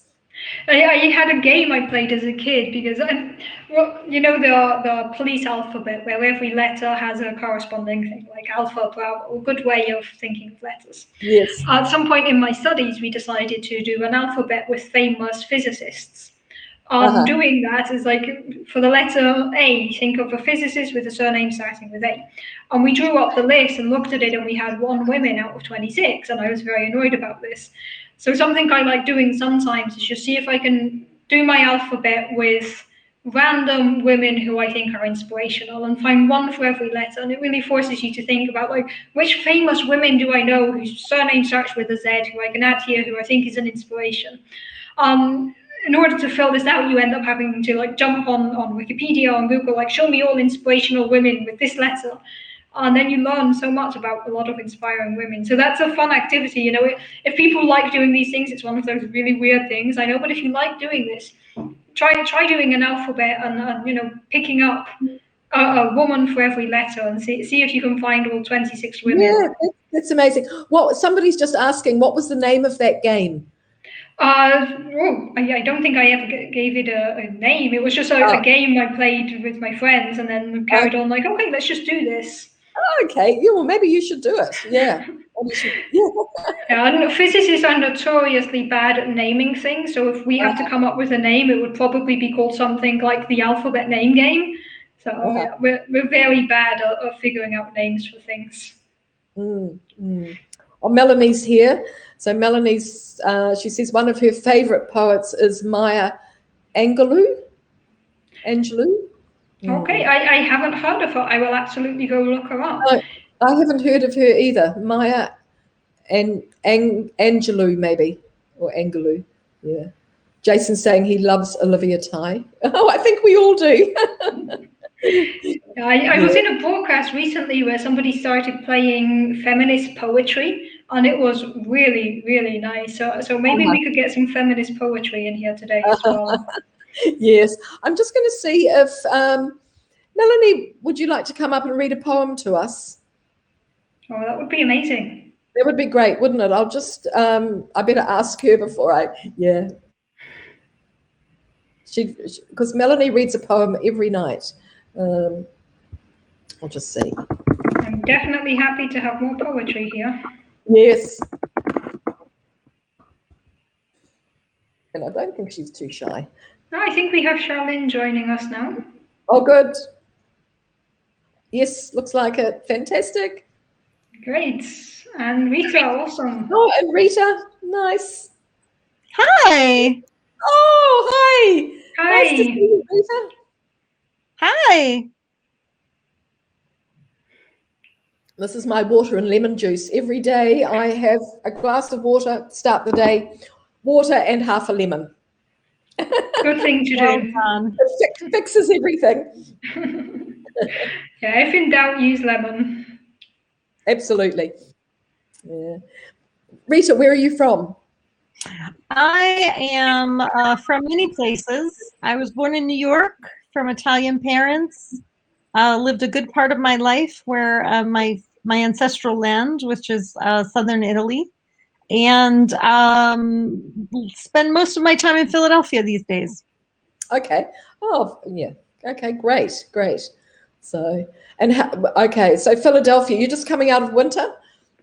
Yes. So it's been a cold winter, I'm sure. It has. It really has. Thanks to Happs, we know exactly what the weather's like in every country around the world. Yeah, it's really good, right? We can figure out everybody's time zone and weather. I still get so confused with the time zones. Yeah, you constantly have to remember, like, it's this time here, it's that time there. Yeah, because because everybody I'm ahead, everybody's behind me. I'm always having to count backwards. And that's even more confusing. Yeah, in Europe, you have to count forward and backwards, like, depending who you're talking to. Okay, I see we have a few more people coming up. Maybe Charlene is trying to join. Bobby should be here soon. Yeah, I saw somebody mention earlier that it would be a really nice feature on Happs if we had like a clock for everybody next to our name or our location, just what time it is in everybody's location. Yes, yeah. Yeah, that would be very good. Eleanor has just said that the feminist poetry the other day was by Andrea Gibson. Charlene. Very happy to listen to that. Hey, Charlene. Welcome. Are you here, No, Charlene? you're here. Can you hear Hello, us? I'm here. Oh, This is weird. fantastic! Oh, lovely to see Hello. you. Yeah, you Where are you, too. Charlene? I'm a Canadian living in London, England. Nice. Yeah. Where are you? I missed that part. I'm in Germany. I live in Belgium, but I'm currently in Germany at my partner's place. Oh, nice. Nice. And how is everyone? We're good. We're good. It's 7:40 a.m. here in New Zealand. Yeah, So 7:40 p.m. for me. but that's okay. I've got an early start to the day. I'll achieve a lot. Oh, that's good. That's very good. What's the time where you just are, one Risa? thing. Yeah. So this is all new to me because it's my first time on Happs, so I'm very welcome. excited. Fantastic. Yeah. It's new Thank to us you. all. Yes, I know. So I'll just say hi to Dina D and Chantel because I've said hello. But I'm wondering if you can help me because I can only see comments. Is that supposed to be what my view is? I've not used it on the phone, so I'm not sure. I only use it on desktop. You're on your phone. Okay. Well, can you see yes. us? No. Oh, okay. Well, we can see you. That's all right. Don't worry. I'll just play around. I don't want to stop the conversation. So keep going. Yeah. I'm just thinking because usually when because I'm always using my phone, I'm never using the computer. So, but usually I can see everybody. There might be something that you need to. There must be a button. Maybe somebody can help in the comments. If you're seeing comments, yeah, that's all right. Yeah. So Rita, I don't think I know you. What do you do? Me. I was just trying to write it. Yeah. Charlene, So go ahead, I'll go ahead. Sorry. Go ahead, Charlene. I've been working in the fitness industry for about 27 years. So I've been personal training, teaching Pilates, leading wellness workshops in companies. So very busy inspiring people to find what fitness and activities work very well for themselves. Yeah, that's really nice. It's always good to have this like customized thing. Yeah, Rita, what I about think you? that's more and more the way that fitness and nutrition is going, is taking a much more individualized approach rather than a sort of cookie cutter approach. Definitely. Yeah, because we are all individuals. So even though there's research on many things in health and fitness and exercise, of course, we want to look at those things, but we are all individuals. We live in different environments. We have different values. We have different needs and wants. Yeah, so it's very interesting time, I think, in our industry. Yeah, definitely. And I guess currently in lockdown, a lot of people are going to come out of lockdown wanting to get back in shape. I know I haven't done exercise in such a long time now. So coming out of lockdown will be a good time. Yeah. Well, I've actually heard both sides. I've heard some people actually, because they want more structure, because they're working from home, they actually are taking the time to go out for a walk or a jog or a cycle or something as part of their daily schedule.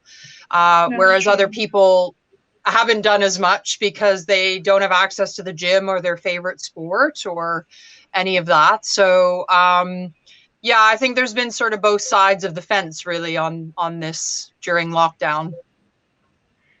I just saw somebody in the comments when you said the cookie cutter, somebody said, "Oh, cookies," and that is very much my response to those as well. Like my fitness is go bake cookies. Yeah, yeah. Charlene, there's a message here from Pablo saying you need to press the lock button off. Press the lock button off. Okay, you guys keep talking and I'll try and find it. Yeah, lock button off. Yeah. Okay, thank you. So Rita, do you want to tell us a bit about yourself? Sure. So I am an intellectual artist. and that means that I'm both a data geek and an artist at the same time. I am an author, an activist, and have focused most of my life helping organizations achieve their goals with evaluation, but also helping organizations be more in integrity with their principles and their culture, and with an emphasis on social justice and equity. I know That's that's amazing. That's a mouthful.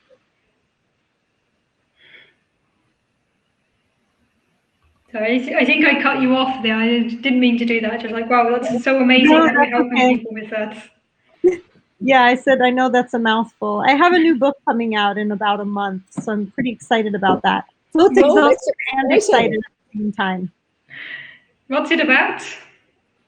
The book is called Digging Up the Seeds of White Supremacy, Oh, and it nice. does a historical analysis of the intentions that were set in each and every one of our systems when they were created in the United States. So medical, legal, criminal justice, juvenile justice, education, and so forth. So we can actually look at how fear and white supremacy were embedded in all of our systems from the very beginning. That sounds really interesting. Where can we pre-order your book?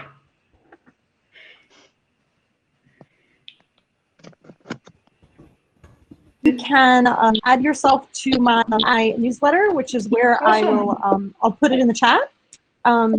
My website is ritafira.com, and if you add yourself to my newsletter, you'll know when it comes out. That's great. It sounds like such an interesting and relevant topic today. So it's really something that a lot of us should probably read up more on. Absolutely. Well, it came up for me because the conversation about the conversation about racism has now shifted to systemic racism. When people talk about systemic racism, they're talking about mainly by talking about policies. The analogy of the book, if racism is a tree, changing policies is like pruning the tree. It's not really uprooting it. It's just pruning some of the branches. That's a very interesting perspective. No, I think that's a really nice analogy. I hadn't heard it expressed like that, but it makes a lot of sense. Oh, somebody new, Melanie. Hello. Hello. Hi, Melanie. Nice to see you. Wow, fantastic. I've just asked the Happs team to take me out because I feel like I've been on for quite a while, and I'd like to leave it with you, beautiful ladies. Yeah, I will do the same. Yeah, so, no, Diana, you stay because it's lovely listening to you talking to them. Melanie, Yeah, no, I've been on like nearly over an hour and a half now, like an hour and 20 minutes. I was going to stay on for half an hour, so I'll also leave and pass the torch on to the next people. And I'll be back again shortly too. So, okay, so we'll just wait for. Yeah, Melanie, thank you so much for coming on, and this will be fantastic. That's She's going okay, to read us a sweetheart. poem. Thank you for inviting me. So we'll just wait until, should we just wait for us to disappear, and then you can have the screen. And Rita, if you stay on, and then that'll be really interesting. We've got the poet and the author. Yeah. Excellent. Okay, it was great speaking to everybody here. Yeah, it's been fantastic. Thank you, everybody, for Well staying done, with us and talking with us. It's been really, really great. Just getting things organised. Louise, are you heading off? Yeah, I'm going to be around. I'm going to be watching because I'm coming back on a little bit later as well. And I've got 2 more slots. I've got one with Chantal and one with Joy, who's in Japan. And which will be really interesting for me because normally at this time of the year I'd be getting ready to go to Japan. So, but I can't this year. So I'm going to go and make a coffee as soon as I've got a break. I'm getting desperate. Oh. Shall I start I've got my little coffee pot all set up. I've got a little espresso machine. I've got it all ready to go, and all I've got to do is put it on the element. Yeah, maybe you can start with the poem and we'll just gradually fade out at some point. Okie dokie. This is a famous poem by the American author, the famous American poet who was a prominent in the figure of the civil rights movement, and that's Maya Angelou, one of my favorites. And this is called Caged Bird. I'm sure you've all heard about the caged bird. A free bird leaps on the back of the wind and floats downstream till the current ends and dips his wing in the orange sun's rays and dares to claim the sky. But a bird that stalks down his narrow cage can seldom see through the bars of rage. His wings are clipped and his feet are tied, so he opens his throat to sing.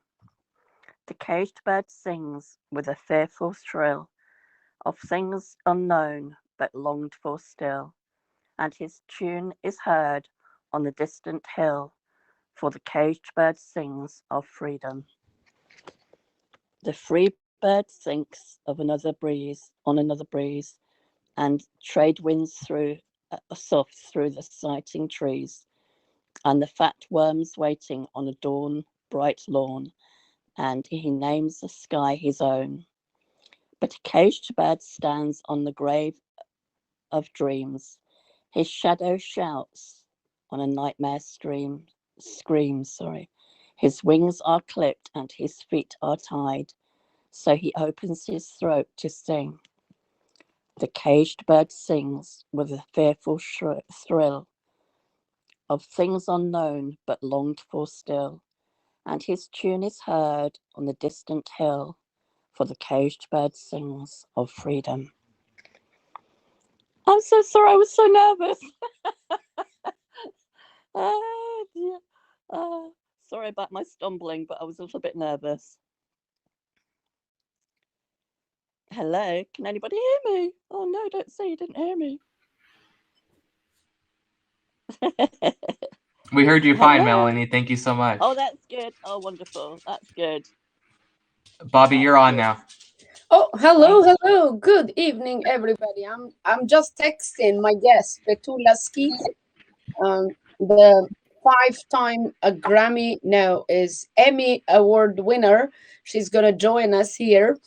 So I've invited her. So happy International Women's Day. We celebrate Women's Day every day, really, because we are women. But let me say that men are not, excluded from the celebration, because you have mothers, you have sisters, you have daughters.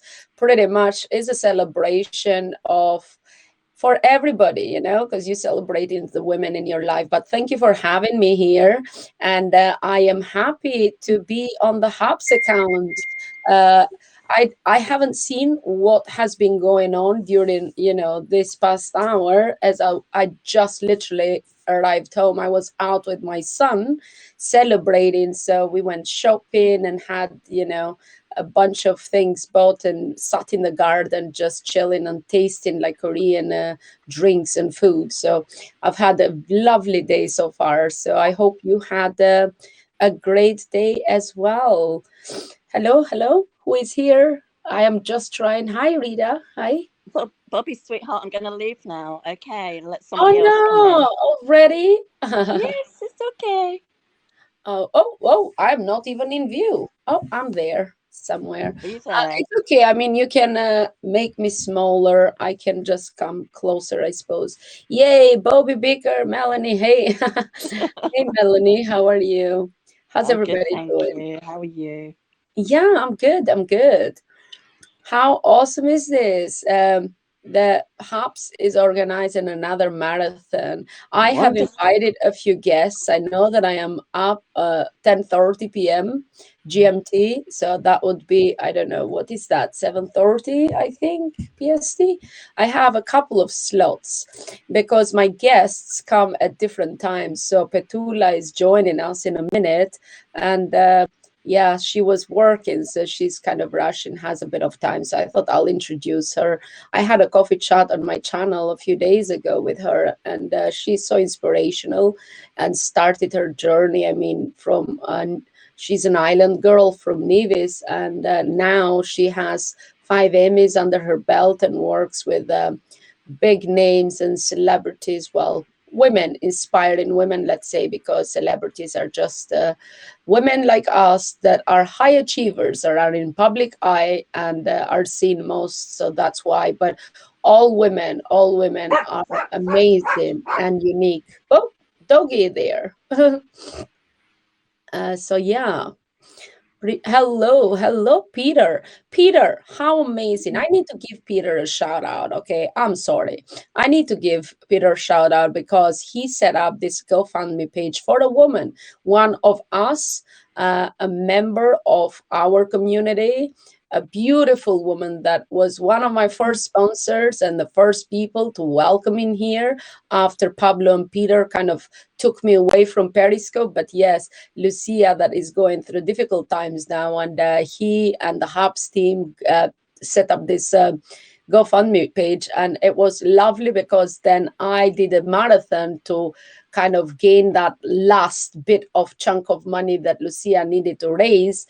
And it's just beautiful when the community comes together. And I want to say thank you to everybody that joined forces and came in with your donation to help one of our family members, you know, to just rest, don't have that headache of financial strains, and, you know, go there and focus on healing and get better. But thank you, Peter. You are amazing. And all the Happs team, you guys rock. I mean, like, they're just so kind and have shown it over and over to us, to all of us, you know. So that's what I wanted to give a shout out, because this is the Happs account, not my own account. I did all that in my account. But good evening. Hello, Eleanor. And happy International Women's Day, and happy birthday to you. Is Eleanor's birthday today. How awesome, you know, it's like women and birthday at the same time. So sorry, I've taken over. Rita is just there sitting.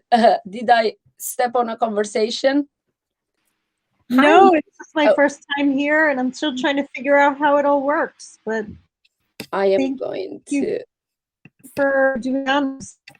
Absolutely, Bobby. Good with her. You're doing the honors. Oh, your audio kind of gone, or is it Peter taking that off? I'm not used to not being director on a broadcast, having just somebody else direct. Pablo is big shout out to Pablo, you know, and he's just amazing.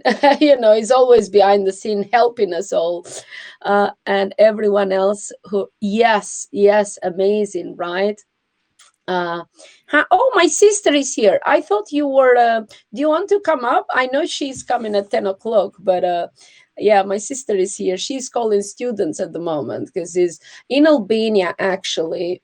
8th of March is Mother's Day. So that's why I was out with Mother's Day. I celebrate 2 Mother's Day. So it's the British Mother's Day and Albanian Mother's Day. I don't know, somewhere there in the world, do you guys celebrate during the International Women's Days like the Mother?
Hey, we're live. Talk about being thrown into the frying pan, Rita. How are you doing?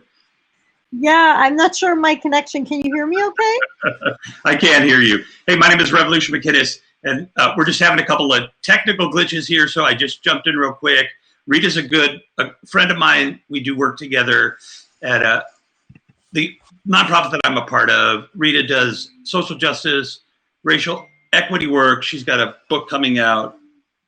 And she's just, it's really great. Rita, I think you would really love this platform as a way to connect, with women and all kinds of folks. And you're brand new, and it's crazy right now doing one of these marathons.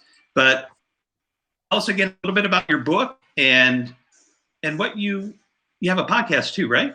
And talk about women and power, that kind of stuff. Because I'm going to be quiet. Just a general question. Just small question, Revolution. I expect nothing less of you. So, can you hear me okay? Because it looks like at some point that I was freezing. And Bobby okay. is like she's like my co-host on our show R&B. So Bobby might be able to answer the question too. But go ahead, Rita. Oh, we lost her for a sec. I'm here. Hey, Liza. Hello, Go Liza. ahead, Rita. Oh, Liza should come up here. Oh, Petula is here as well. Hello, Petula. We have another amazing woman right in here. I am so happy you could make it. Wow, you look so beautiful. I love that. So bright. Happy. Hello. Hi. Welcome. Thank you. How are you today? I'm doing well. Just got off from work and now I'm here, excited and pumped. It's International Women's Day. Why not? Be pumped. It's our day. I know, but it's our day every day, girl. I mean, whoa. I mean, we're not stopping being women and having all women's problems and everything. If it's not International Women's Day, but this is a date that we can bring awareness.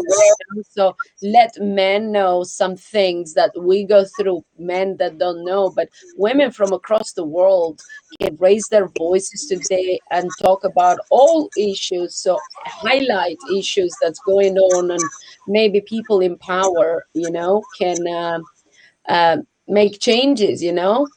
So yeah, Petula, I think there is some noise on your computer. Either put the voice down, or because I can hear some noise, background noise on your computer.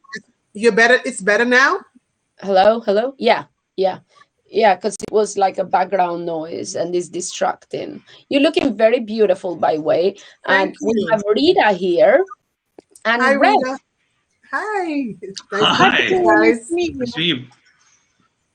So Petula is one of my sister's friend, Donica, that is here watching us. Even though she was supposed to call kids at school, she's here supporting. For Rita. What? Oh, okay. So pretty much she introduced me, and I had to invite her on my channel to introduce her to a Happs community, and especially just to bring her on Happs because she's so amazing, so motivational, and I'm sure she'll inspire so many women out there and young girls especially. And she's got this saying, you know what, I'm going to let you say it because dress the lovely motto of yours. Should I say it, or will you say it? Well, create your signature look. Yes. And you go? Creating your signature looks by styling your confidence. Awesome. Isn't that awesome? So yeah, she's you know what? Shall we go from there? Because I know some people didn't come during my live broadcast, and here we are. I wanted to say, can you introduce yourself a little bit to the Happs community on this channel, just in case they missed our interview? You guys can catch interview on my channel, but I'll let Petula just introduce herself to the world out there. So take it away, Petula. Give us an introduction. Thank you once again, Happs, for having me. And Petula, who's Petula? Petula is a mother of two, a beauty expert, a 5-time Emmy Award winning hairstylist, and a motivational speaker. But before I wore all those hats, I am from a small island called Nevis. It's 36 square miles. It is so beautiful. I always tell people it's the size of a dot. Like you could put a dot, voila, you in Nevis. But growing up in Nevis, I had so much confidence. I can remember when I was like 3 years old and I had an afro and I was feeling good. But when I turned 6 years old and went to school and started being with my peers, my confidence was taken away from me. I was robbed because they told me I was an ugly girl. I was a very tall girl and still tall. I stand 6 feet tall if I stand up right now, and very dark as you can see. And I had big feet. So they didn't know what to think of me. So they just said, "Oh, you ugly." So when they told me that, my confidence was taken away from me. And my mom, when I went home and asked her, "Why do I have to look this way? Why?" And she said, in my accent, I will tell you, she said, "Petty, you a beautiful girl. And when you grow up, they're going to want you and you're not going to want them." So that was in my head. I was wondering, how can I purchase beauty? I wanted to look like my peers. I wanted to have light skin because some of them was lighter than me. I was the darkest one and the tallest one. So I wanted to have light skin and I wanted beautiful hair. So that's how I started. When I moved to America, I went into the beauty field. And that's how I started my career. So, that's pretty much a little bit about me. And then I told myself, I didn't just want to be a typical hairstylist. I wanted to be a hairstylist with a purpose. I wanted to help other ladies that got their confidence taken away from them, or who look like me and they felt ugly, for them to discover themselves, to let them know that they're one beautiful human being. And that's how I really started in the beauty field. I always tell people I started by default, but it was one of the best default that ever happened to me in my life. Amazing story. I mean, like, you shared more of it on my channel, but as I said, guys, have a look at that interview. But I love like how like kind of when you share your story, it does connect, but it gives hope to other young girls out there, because how the social media is these days, so much pressure. It's so much Very. pressure to look a certain way. We all like editing photos, and we are told that that is from the magazines we see. Like, me and you work in the beauty industry, so we do a lot of that, the makeup and the glam and glitz, but behind the scenes everybody is just a normal person. Remove all that makeup, we just humans pretty much. So you put that, and people see the magazines, and the little girls, I mean the teenagers, and they all want to look like the girls in the magazine. So it's up to us to set the standards and to say, hey, that is the job, and that's, but also to kind of put different types of women, not just thin this, now they are opening it up a little bit, but how it was, you have to be certain way. I mean, for Christ's sake, the models have died from starvation because they are told you're too fat. I know a model that I worked with. She opened her own her own business then, but she's a big advocate and talks about how the designer told her to lose weight, and she was only size 6, and how much thinner could she get. So we have to raise that standard. We have to speak up that is not okay. It's being healthy is okay, and being acceptable how we look, because as we were talking, we are all unique. We have to shine our light. We have to let our uniqueness shine and our personalities shine. We don't have to feel, this coronavirus pandemic has kind of worked for well, it is bad, but it's also good, because in some ways we have let our guard down. We are like comfortable. I have my biggest investments is loungewear and like pajamas. I'm just in pajamas all day. I would put a top on top. I mean, today I am dressed. I have a pair of jeans because I went out with my son. But, we're not really caring. We're just being us, that's it. And thanks to, like, you have audio only kind of apps now as well. You just talk to people and connect. But we want to make that to raise our voices and share our stories and our backgrounds, where we come from, because we kind of have we keep it to ourselves, and I'm so happy that you speak up. I love Caribbean. I lived in the Caribbean, and being an island girl and so tall, I mean, people must have been a bit jealous, to be honest. And when you see something good or great,